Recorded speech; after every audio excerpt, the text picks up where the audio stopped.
Krishna and Sudama were good friends, isn't it? And once they went to get the firewood for their guru, Sandipani Muni, and there was a big storm, isn't it? And then when there was a big storm, then there's a very nice picture. Sudama and Krishna, in one hand they are holding each other's hand, and in the other hand they are holding the firewood. And the acharyas say this is how our movement should be. In one hand we should hold the orders of the spiritual master. We should do our service of sharing this beautiful Krishna Bhakti with everyone. But in the other hand, we should hold each other's hand. We should be friends. Otherwise, we are in the Krishna consciousness movement, but this is not just the office. This is not just a military base. This is not just a hotel. No, this is our home. So we must all be friends. We must all be kind with each other. When we see each other in the corridor, we should also say, Hare Krishna. Maybe we can also ask each other, how are you doing? How is life? We must be personal with each other. I'm saying this because I'm very impersonal. But in this movement, we must be personal because we are, Srila Prabhupada said, my temples are embassies of the spiritual world. Understand? Embassy means even you're not in that place, but because it's an embassy, it feels like you're already there. Like in London, they have Indian embassy. So if you go to the Indian embassy, it can be snowing outside, but in the Indian embassy, there is a fan on the top, and the fan is going. And you think, why is there a fan? It's London, it's snowing, and inside there's a fan. And then there's no queuing. Person on the counter is chewing pan. None of the machines work. So already you feel I am already in India. We have also here. Yeah, we also, no? So when we come to the Hare Krishna temple, we should feel, oh, this is what Vaikuntha is like. We should not feel, oh, this is what Kurukshetra is like. Kurukshetra. Maybe we'll skip that one. Yeah, so this must be very nice. We are family, we are community. We don't see here is an Indian, here's a German, here's a Russian. We don't see here's a man, here's a woman. No, everyone is Vaishnav, and we try to respect, we try to serve, and we try to see that everyone is very, very dear to Krishna. And in that way we create very nice friendship. So thank you for your friendship. We are holding your hand, Sudama, just like Krishna was holding. And thank you all of you. While we've been here just few days, but it feels like so nice to be with all of you. So many smiling faces, happy devotees. And today we will do some questions and answers. Agreed? So think of your questions. Separating the material world and the spiritual world. Do you know what separates the material world and the spiritual world? There is something separating. You know what it is? The river. Yeah, Brahmajyoti is there, but the river is called the Viraja. Viraja means the causal ocean. So between the spiritual world and the material world, there is causal ocean. I'm just letting you know that if you want to go back to home, back to Godhead, you better learn how to swim. And you will have to cross. But don't worry, Krishna will take you. So when Vamandev, Krishna, when he was actually stepping through the universe, isn't it? Because Bali Maharaj agreed to give him 3 steps of land. So he stepped and covered the whole universe. But it said that when he was covering the universe, his toe pierced the material universe. And then what happened? That causal ocean came into the universe via his foot. And what is that causal ocean that came via his foot into the material world? Ganges, Ganga. So today you can go to Ganga, isn't it? Where Ganga is descending in this world. And it said that when Ganga descends into the universe, then it purifies the 3 worlds, the upper middle and the lower planets all are purified, the three worlds. So in the same way, the commentators, they say when we do Krishna Katha, when we do discussions of spiritual topics, then three people are purified: the speaker, the listener, and the questioner. The one who is asking questions also gets special purification. So I'm just telling you that so you feel some inspiration to ask a question. So we must always ask questions, because through questions we can gain the knowledge and insight which will help us to go back to the spiritual world. So today you can ask questions.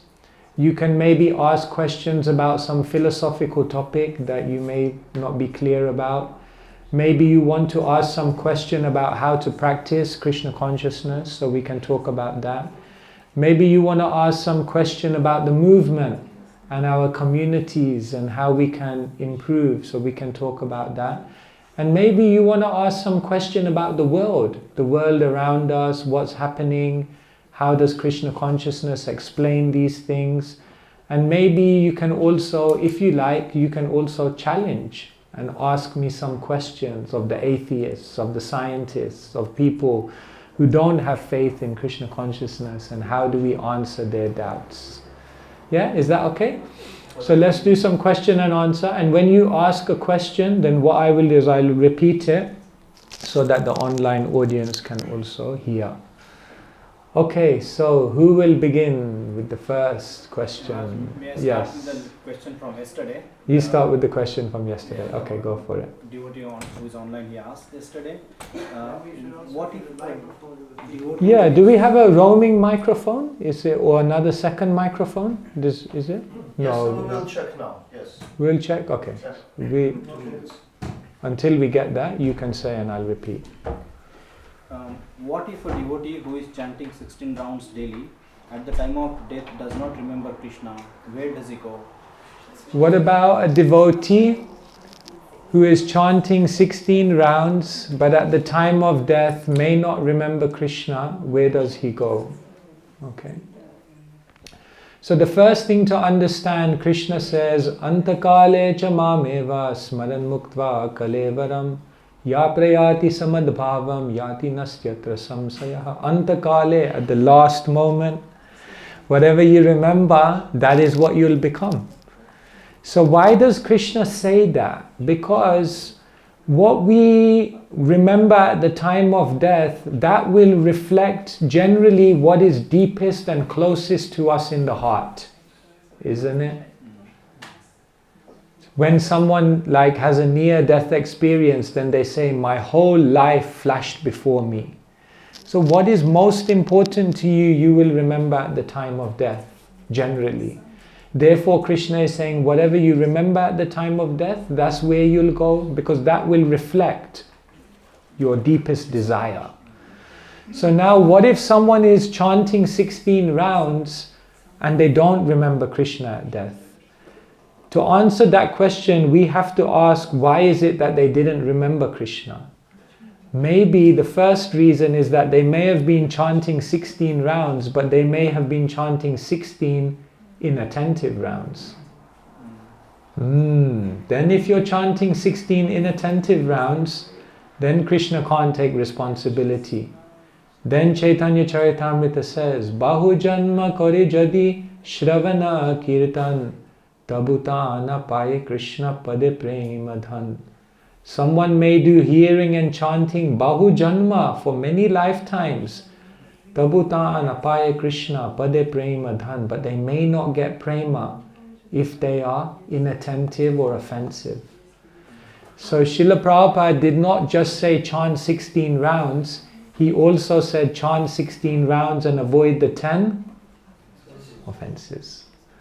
So the first question we have to ask is, if they are not remembering because they were inattentive rounds, then we have to take responsibility. But if sometimes it may happen that someone is a very sincere devotee and at the end of life there's some acute situation in which it's very difficult for them to remember Krishna because of the material situation, then what does Krishna say in 15th chapter of Gita? Sarvasya chaham hridi sanivishto mata smritir jnanam apohanam cha. Krishna says, I'm seated in everyone's heart, and from me comes knowledge, remembrance and forgetfulness. So we can understand that if someone is a sincere devotee, they're chanting their rounds, they have love for Krishna, but at the end of life if something acute happens where they can't remember Krishna, then Krishna will come in their consciousness and give them remembrance. And in that way Krishna will help. So the point is, we have to do what we can do from our side to practice diligently, and then we have to see and rely on Krishna. Does that make sense? Is okay? Thank you, Maharaj. Okay, yes. Yes? I have a question, maybe it's a pretty basic one, but sometimes I'm asking myself, you're hearing a lot that you have to be sure that bhakti is the only thing which makes us happy, and material satisfaction can't make us happy. But if we are working and doing it in the beginning, sometimes we're getting confused and don't get this whole higher taste. Sure Yeah. about this. And sometimes I'm not sure, and this is like my first question, and the second is also how to develop this love, because we don't have it, I don't have it currently, and how to be sure that only bhakti can make me happy, even though there are so many things outside I am desiring. Yeah, so on one, we are saying that there's no happiness in the material world, and that only happiness is in bhakti. But sometimes we are not feeling like this, we are also feeling like, some attraction to the things outside there. So how do we deal with this? Well, Krishna is explaining, Vishaya vinivartante niraharasya dehina rasovarjam rasopyasya param drishtva nivartate. Krishna says, if you tell someone to not do any material enjoyment just by forcing them, then they will not be fixed in consciousness. The only way they will be fixed in consciousness, rasovarjam rasopyasya param drishtva, if they get a higher taste. So how are we going to convince you that there's no more happiness in the material world? We can't hit you over the head with a Bhagavad Gita and force you to believe that. But we can share with you that there's this beautiful process, and then ultimately you have to practice it. You have to look at the world and you have to then conclude, what is out there in the world? Will it really make me happy? See, when I was coming to Krishna consciousness, I started university. I read Bhagavad Gita when I was 16. By 18, I was chanting and I went to university. So I was living outside in London, in university, young. Then you can fill in the blanks, what happens from there. So one night I was going, it was a very nice time in my life, because one night I was going out with my friends, and then the next morning I was going to the temple. One night I was dancing in some dark place with strobe lights, and then straight after at 4:30 in the morning I was dancing in front of Krishna. So I was seeing two lives side by side, and very quickly it became apparent to me that one process is bringing some deeper happiness, and in another process people are trying very hard, but I don't think there's much there. So can we convince you?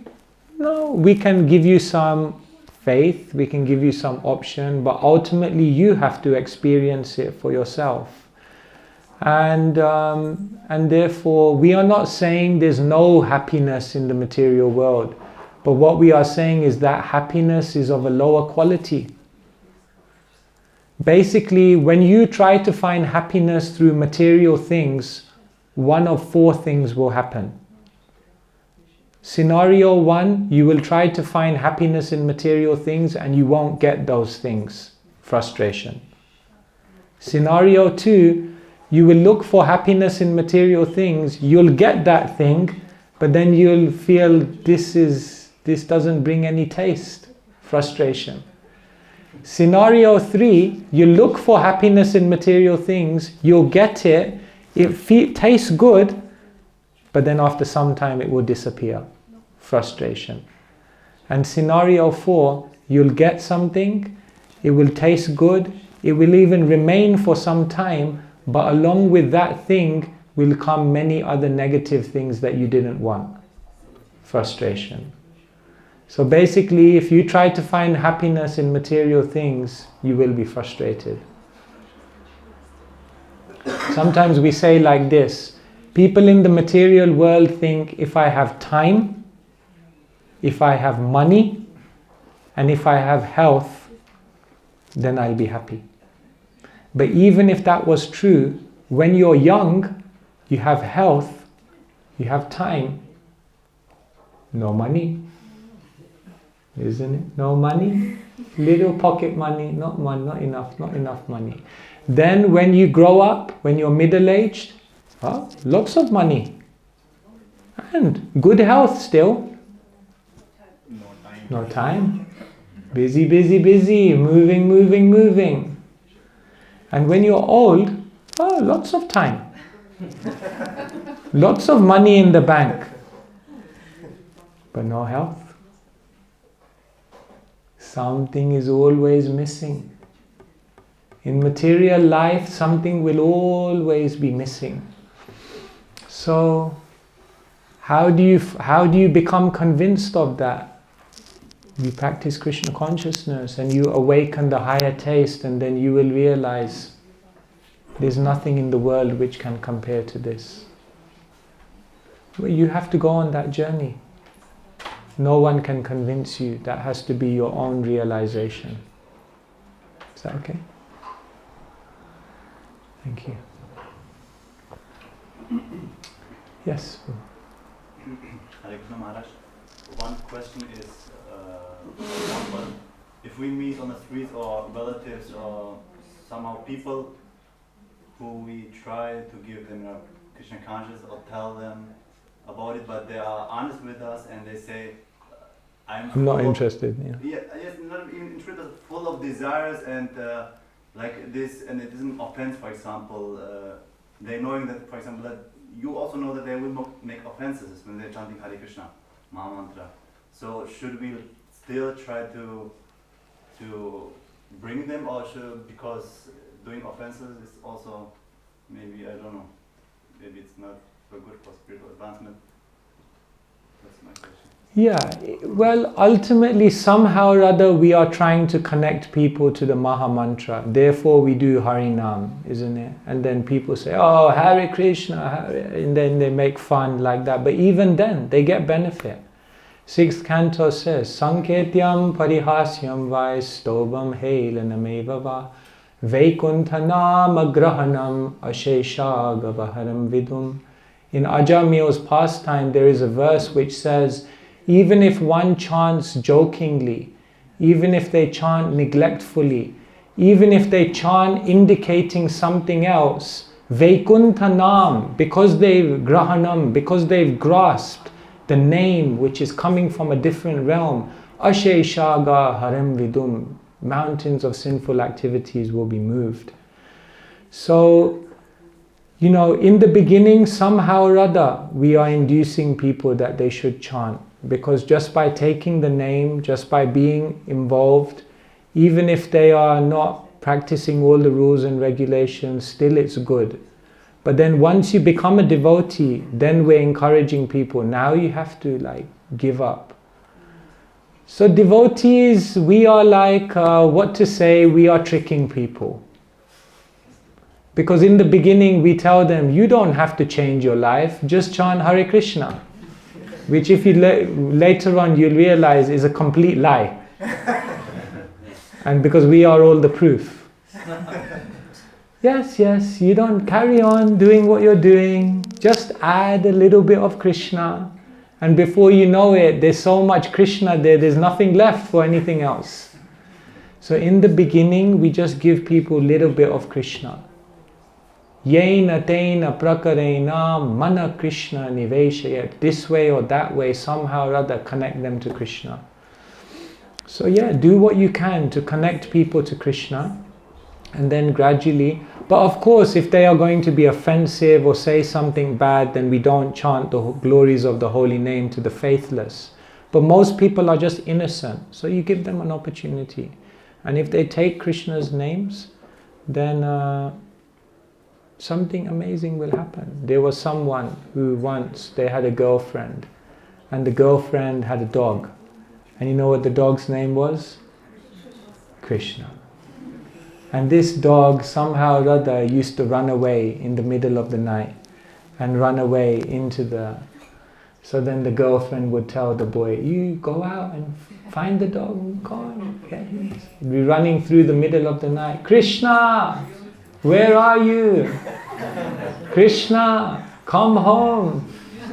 Krishna, I'm looking for you. And what happened? He became a devotee, became a sannyasi. He became His Holiness Kadambakananda Swami. So that is the power of the name. Shanketyam parihasyam vai stobam helanam eva va. Even if you chant indicating something else, the name, nam no hi yavati shakti papa nirharane, you cannot understand the power of the name. So yeah, you try to be kind and try to connect people to the process, and then give them your friendship, and then gradually help them to refine the way in which they see Krishna consciousness.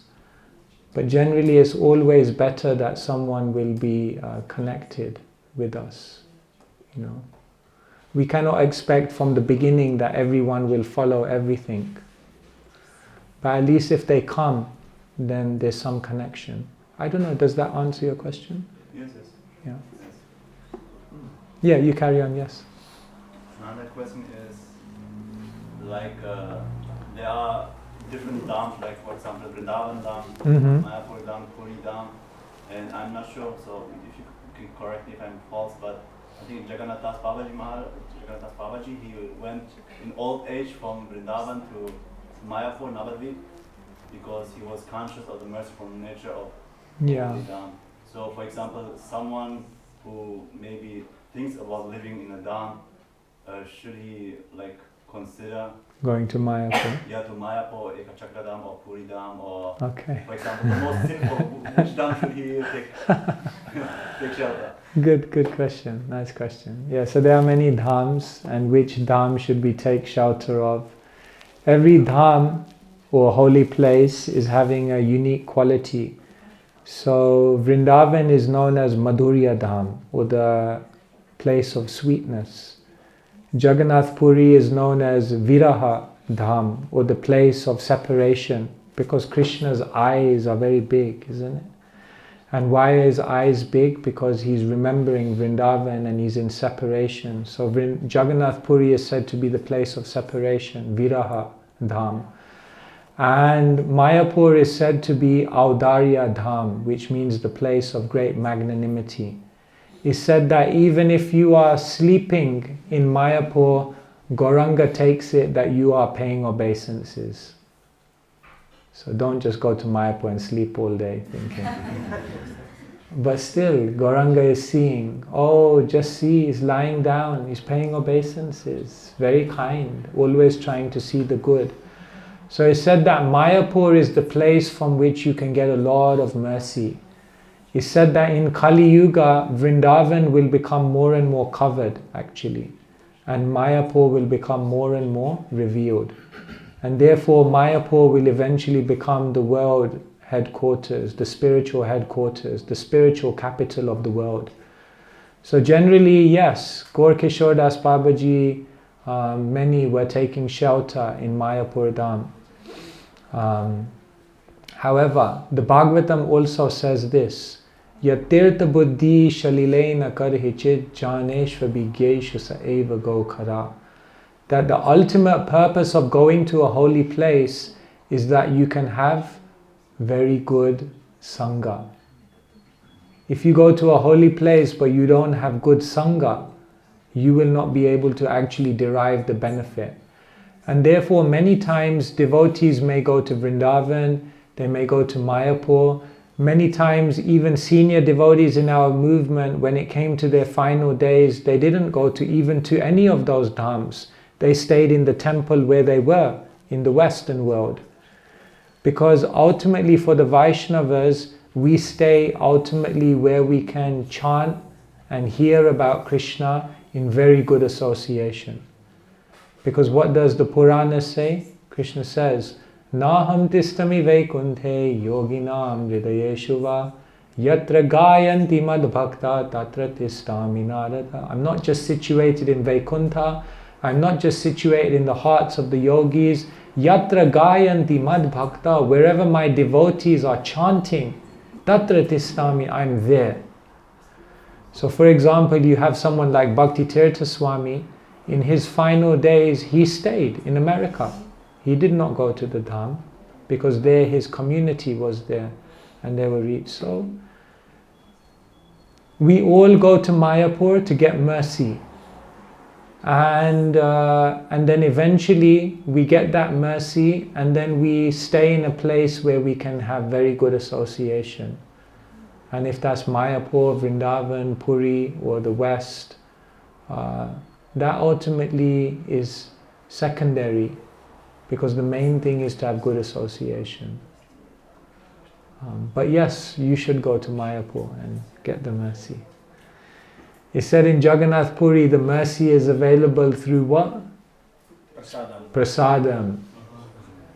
In Vrindavan, the mercy is available through what? Dust. And in Mayapur, the mercy is available through? Sleeping. Mercy is available through Nam, the name. Name, chanting in Mayapur, very powerful. So yes, everyone should go to Mayapur. It's a great opportunity. Yes, very nice. Thank you. Yes. So are you planning some yatras so that we can join? In the future, yes, we can all go together. Why not? We can go to Mayapur, we can go to Puri, we can go to so many Vrindavan, so many places. At the moment, we don't have any specific plans, but we can go all together. This is what we should do in our life. We have to take shelter of the holy places. And you see, like there is a condition in the world called amnesia. You heard amnesia? Sometimes someone falls and they bang their head, and after banging their head, they forget about everything. They forget who they were, where they were, what they were doing. Almost overnight. I once met someone like that. Overnight, in one night, they forgot everything. They could not recognize anyone or anything. A very amazing condition. But all of us actually have that condition because we have spiritual amnesia. We've forgotten who we are, where we are, what we're supposed to be doing. So when someone has this condition, then the way you jog their memory is you take them back to the places where they were. And then they see, oh, this was my school and this was where I lived. And then gradually by being in that environment, they again remember. So we go to the Dham. Sometimes we go to India, we go to Vrindavan, and it feels like, my God, this is another world, like completely alien. But actually this is our home. But we've just forgotten. So therefore we have to spend time there and we have to remember, oh, actually this is my eternal home. This is where I live eternally with Krishna. They say Vrindavan is the playground of God. The playground of God, very nice. So, sorry. Sorry.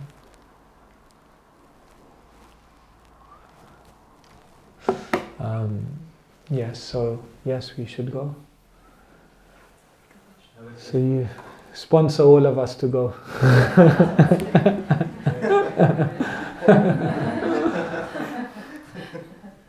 Hare Krishna. Yeah. My sponsorship is inspiration that. It's sponsoring the inspiration. Thank you. Yeah. Hare Krishna. Yeah, where there is inspiration, other things will come. Yes, yes. I have a question, Maharaj. When we are in the beginning days of Krishna consciousness, everything looks like flowery, very poetic, very enthusiastic, so sweet. Like we say, wow, this is, a unique experience. But gradually this appreciation diminishes when we are interacting with the devotees more closer. Maybe initially we are not so close, that's why we are only seeing those. Yeah, in the beginning, it's like they say in the beginning, you think everyone's a pure devotee, isn't it? Every devotee, you can see them with 4 arms. Like, wow, it's a devotee, amazing. So you think everyone's a pure devotee. Then as you stay longer, you think, oh, I don't know if everyone, maybe a few of them are pure devotees, maybe a few. And then later on you think, I don't think any of these are pure devotees, but I think maybe I'm a pure devotee. And then later on you think, even I'm not a pure devotee. I don't think it exists, So over time we are seeing that, yes, maybe everyone is not a pure devotee. Of course there are pure devotees. His Holiness Bhagavan Maharaj once said, the earth cannot spin unless there is a pure devotee on the planet. Very interesting statement. Bhagavan Maharaj, he once said, the earth cannot spin unless there is a pure devotee on the planet. His logic was that the purpose of the material world is to go back home, back to Godhead. Otherwise, why does Krishna create the material world? It's only so that living entity. But unless they are pure devotees, how you will go back home, back to Godhead? So Krishna has to always arrange that some pure devotees are always here.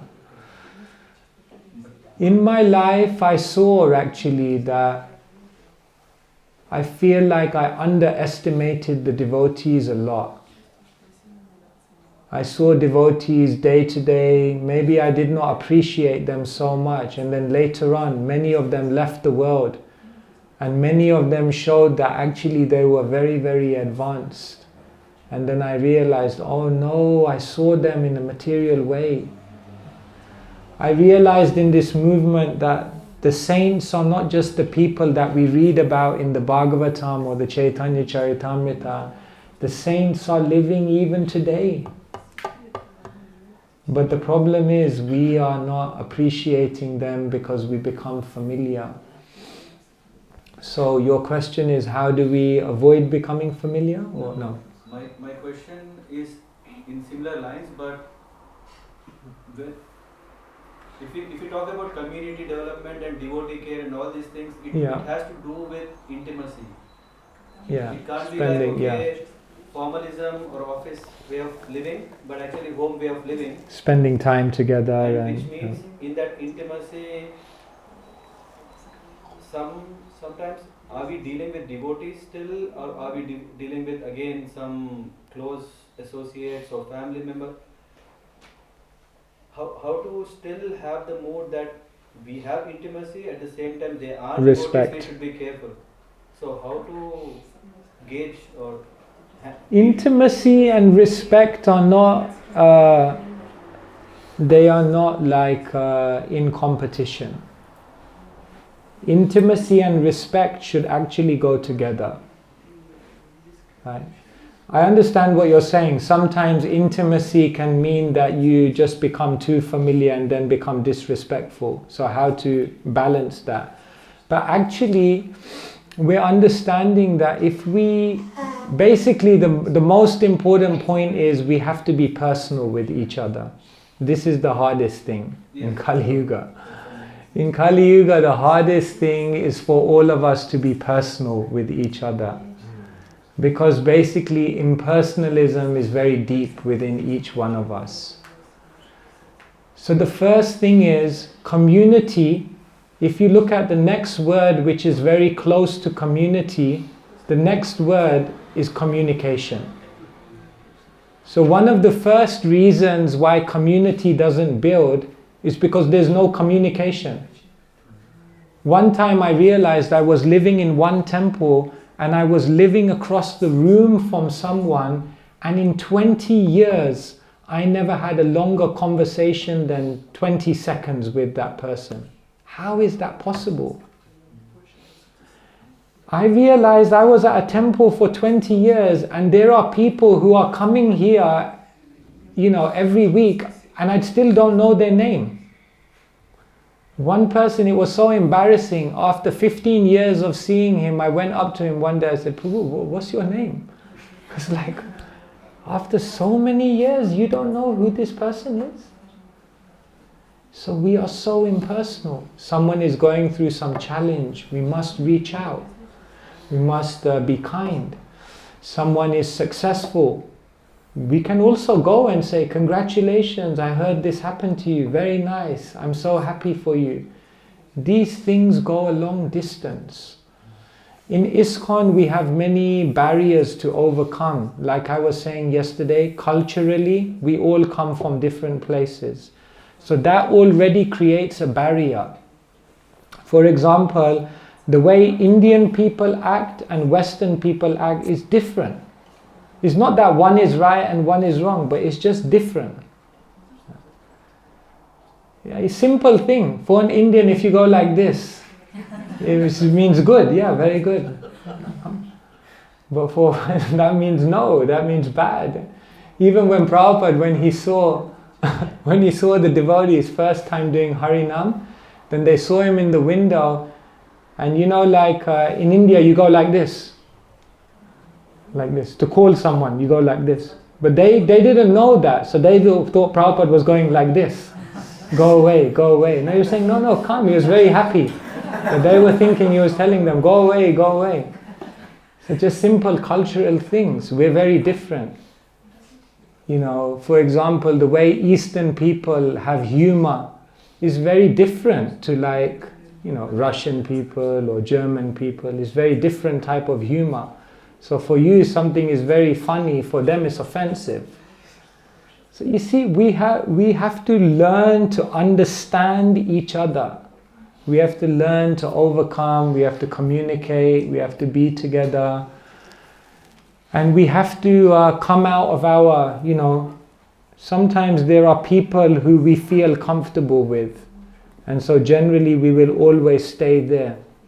But what we have to do in our communities is gradually start coming out to the people we don't usually speak to, the people we don't usually have interactions, and try to understand and connect.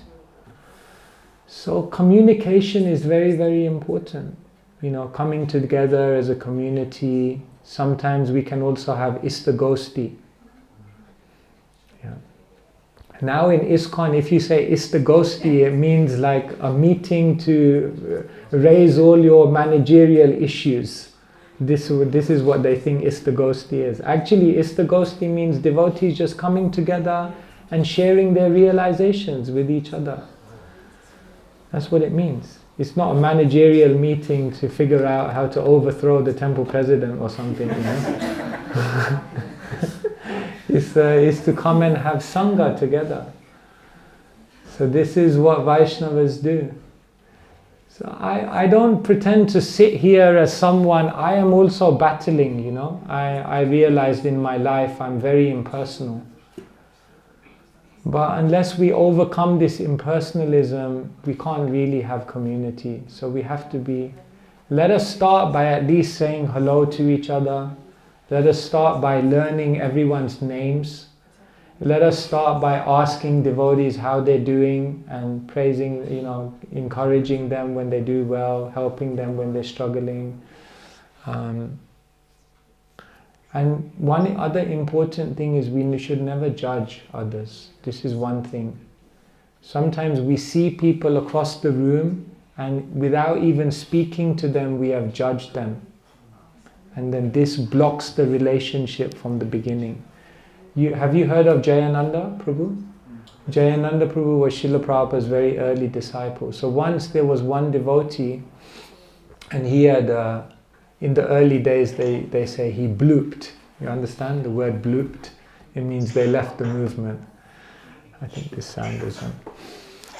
And anyway, he left the movement, and of all jobs, do you know what job he took up?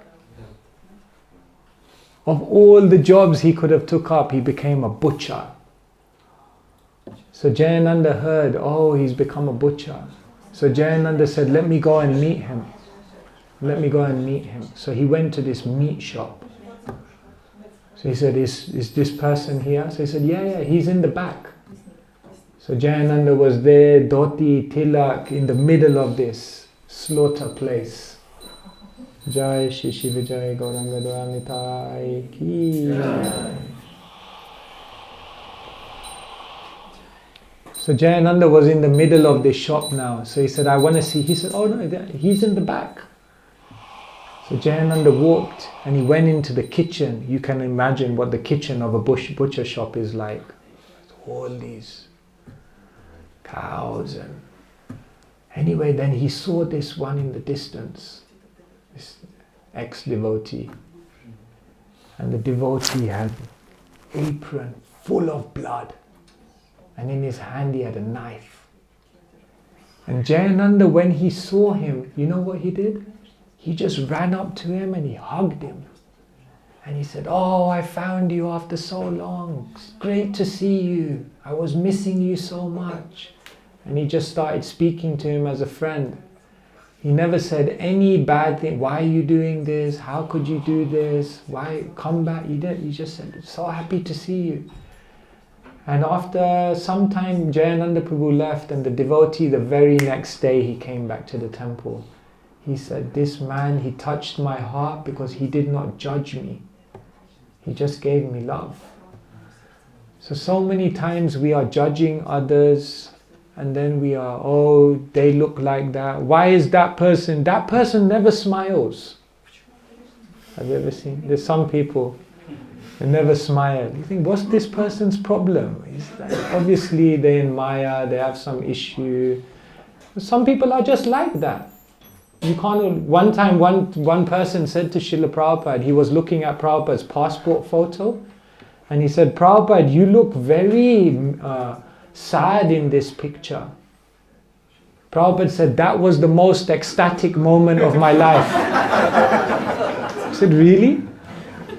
Prabhupada said, yes, because I was getting my passport picture done. I was going to the West to fulfill the order of my spiritual master. I was very happy.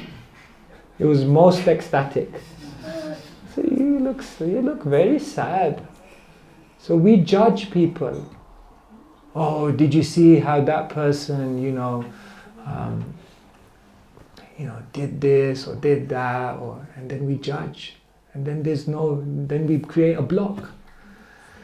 So Srila Prabhupada will be so happy if we can be the International Society for Krishna Consciousness, if we can actually be one family, if we can actually show to the world that here we have a community with so many people from so many different cultures who are all living together in good friendship. That's actually the best preaching. It's such a beautiful thing. But there must be communication. And then when the intimacy comes, there won't be disrespect, because we associate on spiritual principles. You see, when intimacy is built on spiritual principles, there will never be disrespect. What is the spiritual principle of how to associate? Dadati pratigranati guyam akyati prachati bhungte bhojayate cheva sadvida priti lakshanam. Priti lakshanam. Exchanges of love. What does it mean to associate? We should understand. Dadati. Give someone a gift. Pratigranati. When they give you a gift, accept it. Have you noticed sometimes we even find it hard to accept a gift from someone? For example, like if you're in the temple room and someone gives you a cushion, accept it. That's a loving exchange, isn't it? You think like, no, I won't accept it. I'll be austere, staunch, no cushion. But if someone has come to give you that gift, take it. It's a loving exchange to accept it. So give a gift, receive a gift. Guyam, akyati, prachati. Reveal your mind. Open your heart to the devotees. Tell them what you're going through. And what about the other one? Listen. Go in front of a devotee and say, is there anything you'd like to express? I'm here to listen to you. That's very kind, no? To be there to listen to others when they are going through some problem. We have to be there also. And then the third one is very easy. Bhunkte bhojayate chaiva. Give them prasadam and take prasadam. Take prasadam together. Of course we struggle with this one. Is it? We don't struggle with this one at all. It's so nice to serve the devotees, isn't it? Actually, if you go in original Gaudiya culture, the sannyasis actually serve. Because it's said that the opportunity to serve the devotees prasadam is the greatest privilege. So actually if you go, some years ago we went to Bangladesh. So if you go to Bangladesh, there you see the original Vaishnav culture. And there you will see the most senior devotees, they serve prasadam. It's a great honor to serve the devotees prasadam. So when we associate in this way, we will develop intimacy, and at the same time it will always be respectful. The intimacy won't create a familiarity or disrespect. But when we spend a lot of time with someone, if we're not exchanging in this way, then at some time we just become familiar. We see someone, oh, it's just another.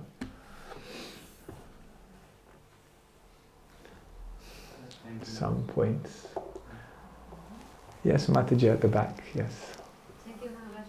Regarding serving prasadam, Yes. sometimes the devotees give the argument that they don't want to accept the service, so therefore they don't permit anyone else to serve them. Can you say something to that? They don't want to accept the service like out of humility, like they feel no one should serve them or like that. For whatever reason. As I said, sometimes we have to understand this is a loving exchange. You see, Srila Prabhupada was once at the household of one life member, and so then they started serving prasadam.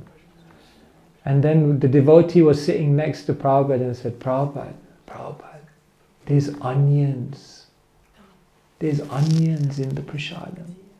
So Prabhupada said, no, there's not.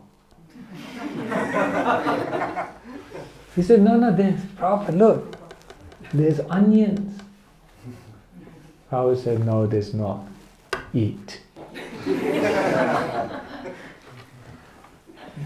No, but how are you? We promised. No meat, no fish, no onions, we promised. But Prabhupada said, no, because they have given out of love, and if you don't accept, it will be like offense. So now does that mean, of course, this was a very, exclusive, but the principle stands that for Vaishnavas, most important is loving exchange. Bhakti means a movement of loving exchange. If you take the loving exchange out, there's no bhakti anymore. Bhakti means loving exchange. So if someone wants to serve you prasadam, let them, it's nice. Let them accept that, take the humble position and let them serve you. Yes, we should try. Like I said, it's not just that we should give service, but we should allow, sometimes devotees want to serve us. What can we do? Srila Prabhupada was accepting so much service. It was so austere. Sometimes you see Prabhupada is so many garlands, and Prabhupada it's an austerity. The Vaishnava will feel, who am I? Why am I being glorified? Who am I to be glorified? But they do it to reciprocate with the loving exchange of the devotees who want to give something. So like that, our process is not to just be so staunch, so strict, so rigid, so like austere, no. Our process is loving relationship. And therefore sometimes we have to also be a little soft-hearted. I'm preaching to myself, I'm not so soft-hearted. But we must. This is our movement. I don't know, Mataji, if this helps. Yes, thank you. Yes. Yes, Mataji. Maharaj, could you please comment? One of the qualities of Vaishnavas is simplicity. What does simplicity mean? Yes. Yeah, Actually, what does simplicity mean? Bhaktisiddhanta Saraswati Thakur, he had an aphorism, like a saying, and his saying was, Saralata e Vaishnavatva. Simplicity is Vaishnavism. He used to say this often. So what does it mean to be simple? We can say there is simplicity on the physical platform. Vaishnav is living very simple. How much does a Vaishnav need? Why did Vamandev only ask Bali Maharaj for 3 steps of land? Do you know what the significance of 3 steps is? Because if you walk 3 steps, that's the amount you need to lie down. He said, I don't need much. There's 3 steps. Of course, his 3 steps. Okay. So first thing, simplicity means Vaishnav is simple in habits. Prabhupada says, what does a Vaishnav need? Little bit of prasadam, little bit of place to stay, and a little bit of service, and they're happy. So first thing is we try simple living,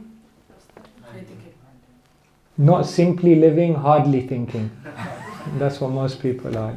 So first aspect of simplicity means simplicity in habits. Live a simple life, not too much extravagance. Keep life simple. Second aspect of simplicity means simplicity in dealings with others. So that means a Vaishnav should be very straightforward. Vaishnav should avoid doing politics, say one thing and then think something else, or be diplomatic here and then behind the back talk about someone else. No, try to be straightforward in your dealings. Try to always be honest and be genuine with people when you're speaking to them. And the third aspect of simplicity means that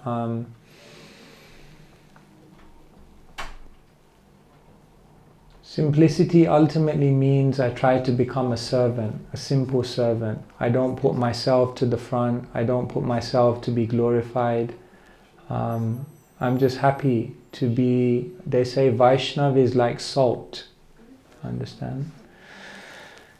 In a preparation, can you eat the preparation if there's no salt? Can you eat? You can't. They may have cooked so nice, but if there's not enough salt. But have you ever heard someone glorify? That cooking was amazing, you put just the right amount of salt.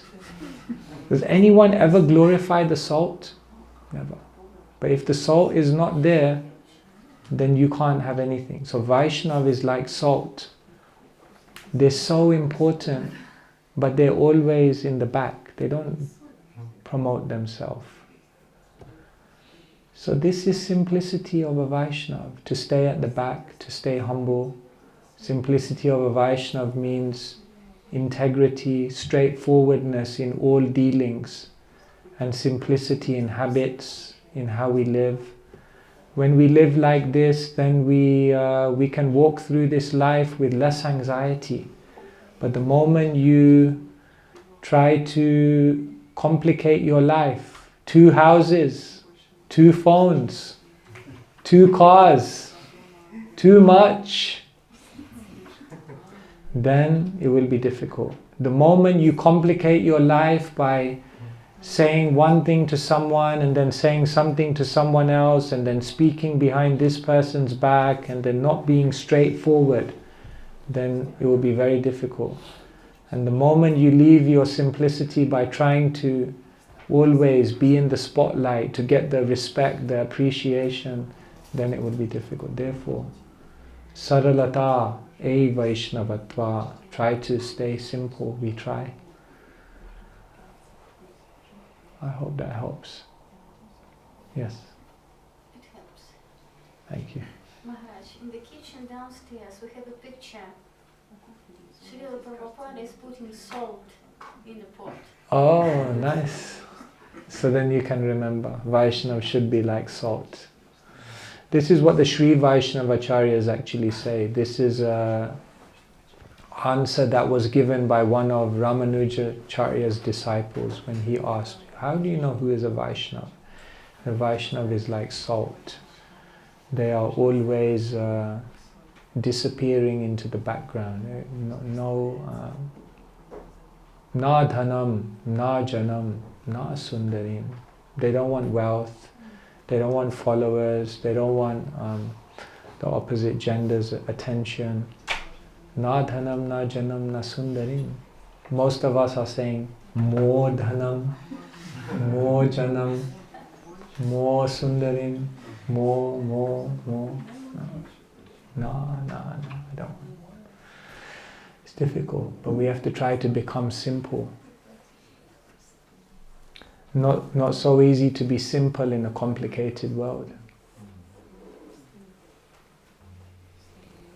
Yes, okay. Alexi is there, and then we'll come to you. So It's related to this question. Yeah. So am I also. okay. Because now, and as I was hearing you, and I was thinking, right, this is correctly as a way of living to step in the back. Yeah. But then I thought that to do that, it's not so simple. Why?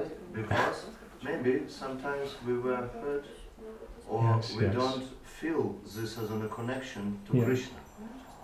Because in the Bhagavad Gita it said that a highly Vaishnava, he is satisfied with himself, and he does need everything else. But when we're not satisfied, we do need. Yes. Yeah. And in this way, maybe sometimes I do some action, not as only because I need. I want to put as myself first, but as maybe to have this security that everything fine with me. Yeah. And what do you think? Yes, sometimes we are not able to be humble because we feel like I have my needs. Sometimes we're not able to be humble because we think if I'm humble, people will take advantage of me. Sometimes I'm not able to be humble because I think if I'm humble, I'll miss out on certain opportunities. So we are thinking like this. So the first thing is that we try to develop very stronger relationships so that there is more trust. And then when in a community there is more trust, then it's easier to be humble. So that's the first thing we do. But the second thing is, we also have to understand that if we take the humble position, Krishna will always protect us. See, one thing we're forgetting in the whole thing is that Krishna is watching everything. So if you take the humble position, Krishna will always protect. Srivas Thakur, he was doing kirtans in Navadvip. And then there was one Gopal Chapal, and he tried to defame Srivas Thakur. How did he do that? He put like wine and meat and so many things in front of his door, so everyone would think, oh, this Srivas is a meat eater, wine drinker. So when the news came in the morning, oh, Srivas Thakur, he is actually a drunkard, then what did Srivas Thakur do? He took the humble position. He said, yeah, he's right. He didn't defend himself. But the most amazing thing is, everyone knew that Srivas Thakur's purity was so high that this must be someone playing a trick. And so they've realized later on, oh, Gopal Chappal played a trick, and Shrivas didn't even defend himself. So Gopal Chappal tried to reduce his reputation, and what happened? His reputation became 10 times more glorified. Because he knew Krishna is there. Sometimes we think, I have to fight for my rights, I have to get justice, I have to set the record straight. But we also understand, you can, but Krishna is there. Krishna will help. Ultimately, Krishna will reveal whatever the truth is. So sometimes we have to step back also and trust in Krishna. That if you take the humble position, ultimately you'll never be the loser. Krishna will always. Name bhakta kaunteya pratijani hi name bhakta pranashyati. Declare it boldly that my devotee will never be harmed. But yes, you're right, sometimes we have to take some practical measure, but let us more and more try to take the humble position. Because long term in our spiritual life, that's what's going to help us. Humility is the key. Hard. I feel bad today, I'm talking all these topics, I need to practice it as well. But we have to talk about this. This is the essence. Yes, Prabhu. Maharaj, how do we see Krishna in adversity, be it in personal or professional relationships, right? I'm kind of trying to understand this from Sri Prabhupada Leelamrita, where Prabhupada saw bomb shells dropping over Kolkata, and he says that I see Krishna in this, but this form of Krishna I don't like. It was very beautiful. So how do we see Krishna in adversity? How do we practice towards?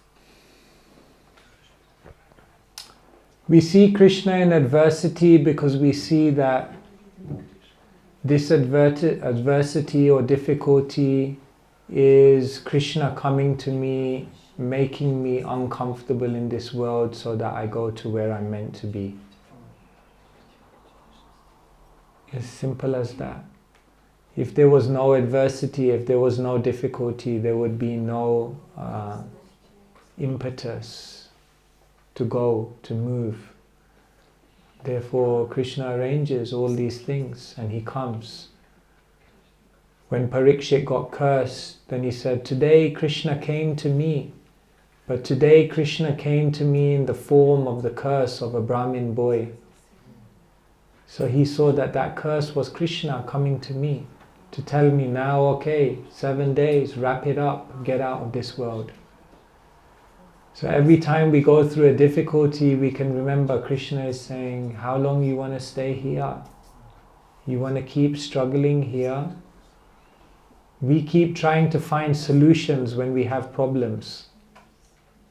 There's no solution. The only solution is get out. No, there must be a solution. I'm sure there's a solution. I'm sure there's a way out of this problem. No, there's not. Because even if you solve it, another problem will come. So our basic problem is that when we have difficulties and adversity, we rack our brains and we bang our head against the wall trying to make it work, make it work, make it work. We just keep banging our head against the wall. When actually Krishna is trying to tell us it will never work. You got to get out. So how many times will we have to be defeated by Krishna before we get the lesson? Krishna, how many times? So we have to. So that's how we see adversity. That this is Krishna reminding me. You know. One time Prabhupada said the job of Krishna and the job of Maya is the same. Really? Prabhupada said Krishna is like the smiling God who comes in front of you with 2 arms and says, come now to the spiritual world, come with me. And Prabhupada said, and if you don't accept Krishna's arms like this, then Krishna comes in the form of Maya behind you and gives you a good kick. Have you seen? So like, how you want to go? If there's a swimming pool and it's freezing cold, how you want to go? Either you can go step by step and just take your own, or someone can come from the back and push you. Which one you want to do? If you want to take a plaster off, either you can go under the tap and slowly, slowly take it off by yourself, or you go. Which one you want to do? So the job of Krishna, the job of Maya is the same. So all of these difficulties of life is our way. Go out. Is it okay? It's not okay, I mean. Yes, Prabhu. Hare Krishna. What makes their heart soft? Oh, beautiful question. What makes someone's heart soft?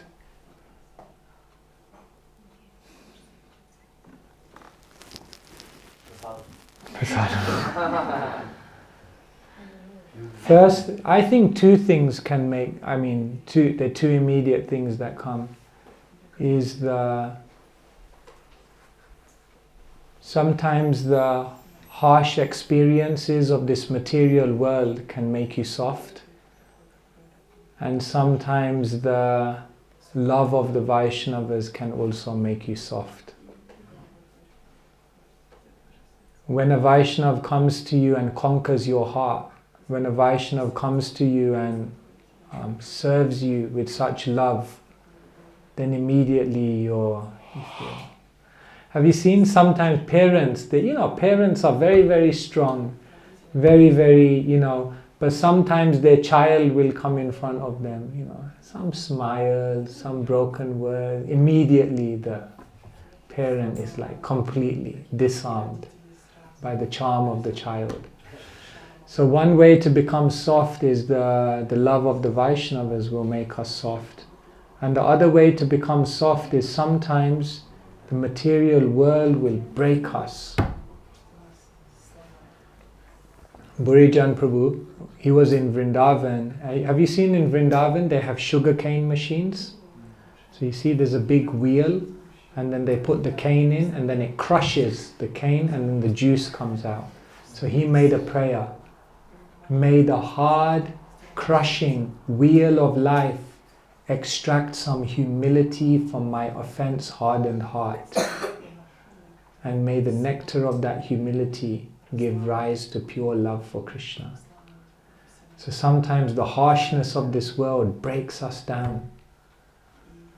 And then we feel, okay, now I just have to surrender.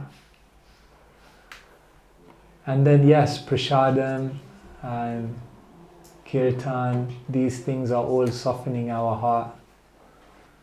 Krishna Katha, when we hear about Krishna, it softens our heart. When we serve Vaishnavas, it softens our heart.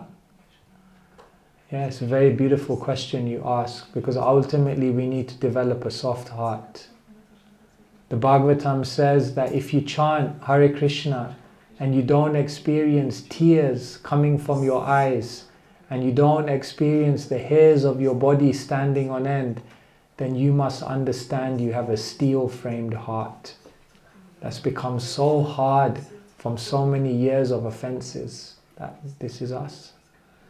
So we have to become kind. We have to become a little soft. We have to overcome our harshness, judgmental mentality. Thank you. Very beautiful question. You please tell us, what is your reflection? How should we develop soft heart? Do you have some idea?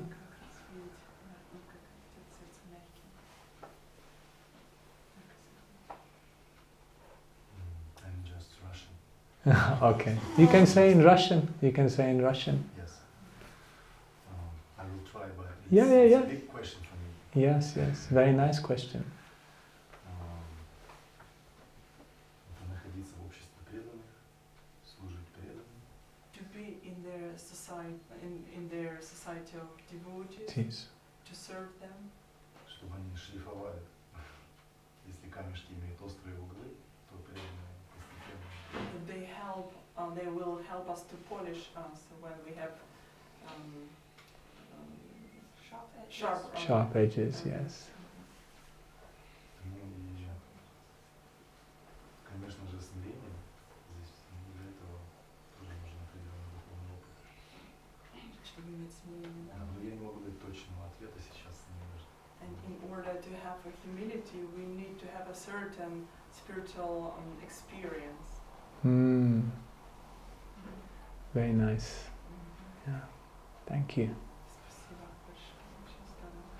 I don't know the time because it's one more. For me, but all of you, okay. But if someone needs to go, please, you don't feel. We can take a few more if anyone would like to. Right, there are two questions from the online devotees. Both are linked to preaching. One is, can you share any tips that devotees shall remember who are interested in preaching service in our Krishna conscious movement? And the another question is, being a student in the science field, how can I preach Krishna consciousness to the scientists? So, someone is in the science field, and how can they preach Krishna consciousness to the scientists? Yes, we have to show the world that Krishna consciousness is not a religion. Krishna consciousness is a spiritual science. Srila Prabhupada never taught Krishna consciousness as a religion. He said this is a science. There's a hypothesis, there's an experiment, and there's a conclusion. And practicing Krishna consciousness doesn't require any more faith than the faith you already put in science. To believe that the world came from the pores of Mahavishnu doesn't require any more faith than the faith it requires to say everything was concentrated at a single point at a superheated temperature and then it exploded and everything came about. Same amount of faith required.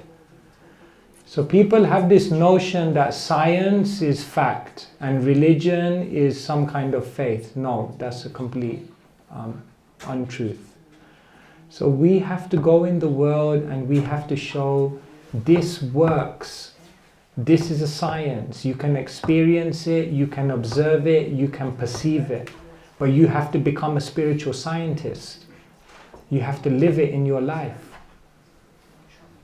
We have to go out in the world and tell them, you believe in evolutionary theory, but then what about all of this evidence that goes against the theory?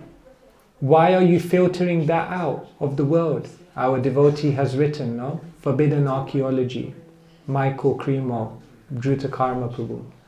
We have to challenge them. You're saying the Big Bang? Where? Where is your evidence?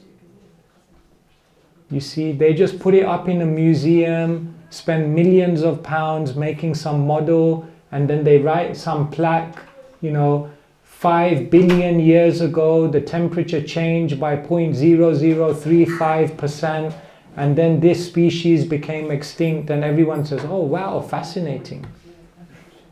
Why? Where's the proof? But no, they spent so much money making the model, it must be true. No. Therefore, Srila Prabhupada wanted to create the Vedic planetarium, because he says that there's no alternative. Therefore, everyone is believing this, because there's no alternative explanation. So we must give an explanation.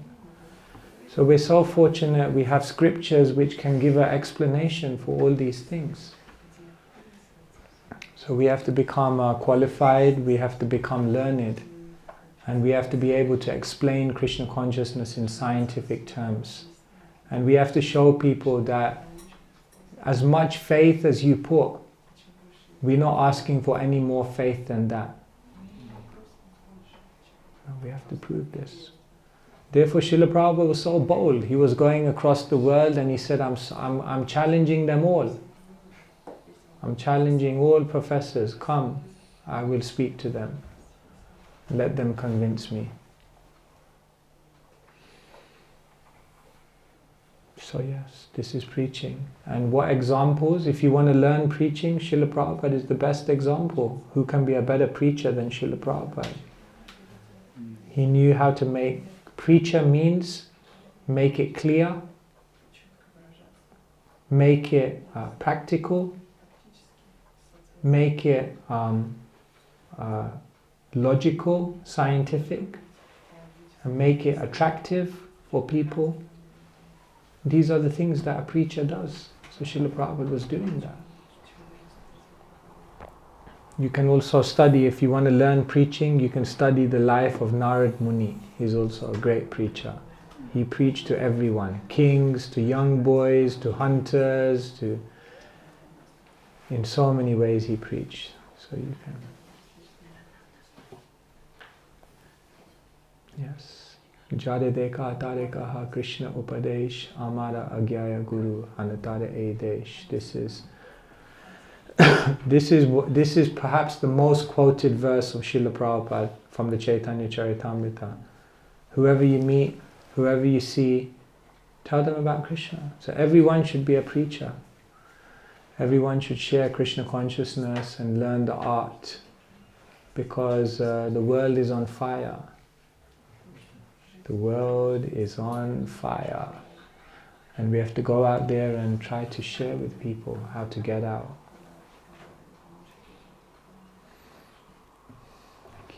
Thank you, Maharaj. Okay, yes. I think maybe last question, and then, because it's getting late, and then Prasadam is there. After you. Yeah. Do you ask? My side only one question, so you are. Okay.